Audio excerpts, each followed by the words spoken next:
Hi guys, welcome to my public law video, my weekly video, I believe week 9.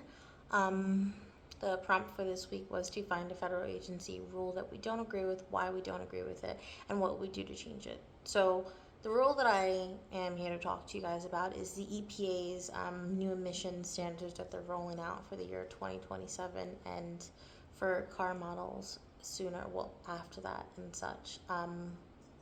And the rule is kind of designed to push the US towards a rapid transition to electric vehicles. And the environmental goal is, of course, important, admirable, wonderful. But I don't really agree with the way that the rule is structured, and I do believe it creates some serious problems economically, practically, and globally as well. Um, so the EPA has kind of claimed this rule wouldn't significantly impact small businesses, but that's kind of BS. It's definitely a lie. So small auto shops, trucking companies, and independent dealerships would all face some type of huge cost difference, right? Um, from the new equipments to retaining workers to upgrading electrical systems, all of these are major financial burdens, and they're not minor adjustments that can easily just be washed away. The second is this rule is kind of moving faster than what our infrastructure at the moment is able to handle. Charging stations are very unevenly distributed at the moment. The electrical grid just isn't capable, doesn't have enough juice to kind of just power the amount of electrical cars that they're trying to push out. And the battery supply chains are definitely still developing, right? A rapid transition sounds good on paper, but it doesn't really match real world conditions and what we're actually able to push out. The second is this kind of creates an uneven playing field, right?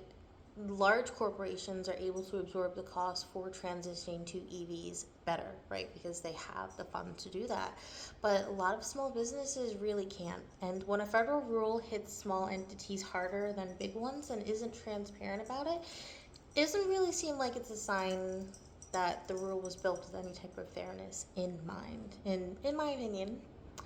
Um, and the fourth, the one that definitely I think is not more pressing than the others, but should be called a little bit more with attention, is the global exploitation behind EV battery production. A lot of people don't really know, but to meet the demand for electric vehicles, companies rely heavily on minerals such as cobalt, lithium, and nickel. And these resources don't come from the US and they don't come out of nowhere. They come from countries where extraction usually and more often involves child labor, usually involving children at younger age than who should be working in these dangerous conditions, exposed to these chemicals and these health effects that are going to affect them long term. And we see that especially in some of the cobalt mines in the Dominican Republic of Congo as well. The working conditions for all. There's no regulation, again, no PPE to protect them from any of the stuff that they're being exposed to on a daily basis for 10, 12, 14-hour shifts at a time. Um, and some of the environmental destruction in these companies that have little to no say on these large companies coming in, absorbing all of their precious materials, and not even funneling any of that economic value back into the community as well. And again, that also kind of ties in with economic exploitation, which again is where the people who live there see no benefit and no wealth, nothing being brought back from the stuff that is taken from them, and with their people being exposed to all these pollutants in the air. And this kind of also further perpetuates the global inequity, right? Where it creates a system where wealthy countries are able to get cleaner transportation, while these poorer countries, or poorer in our standards, kind of bear the human and environmental cost of producing the batteries. I don't think it's fair and I don't think it's right, and I don't think a sustainable policy can be put in place where it ignores the people and places that make the technology possible. So some of the things that I would change about this rule is to kind of create a more transparent analysis of who is actually impacted by this changing of rule and not glossing over things just because it doesn't make it pretty. ignoring it isn't going to help the solution. Um, Create some type of phased or realistic transition or timeline where step by step we kind of can roll out these progresses or what we're looking to do in terms of the standards and stuff. Just again to make it more realistic, where it's not just a rush timeline where this set date we want it done, but we don't really have any set goals for how to get us there.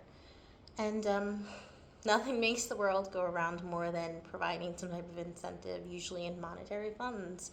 So providing some type of federal support for compliance would absolutely help get that ball rolling and allow companies to be more incentivized to push for electrical vehicles, right? Um, some type of grants, tax credits, or even training programs to help make the process easier and make the transition more equitable for people. And of course, adding ethical environmental standards for battery sourcing. People who are buying, or auto companies who are buying from these companies, should make sure that the minerals are properly and responsibly resourced with protections against child labor, against unsafe mining conditions, and environmental destruction as well. Like I said, I don't believe clean energy and the better future for everyone should be built on the back of exploitation, because that, again, ignores however many people and kind of perpetuates the, again, global inequity that we have in the world at the moment. So that's why I disagree with it. There's my role, and have a good week, guys.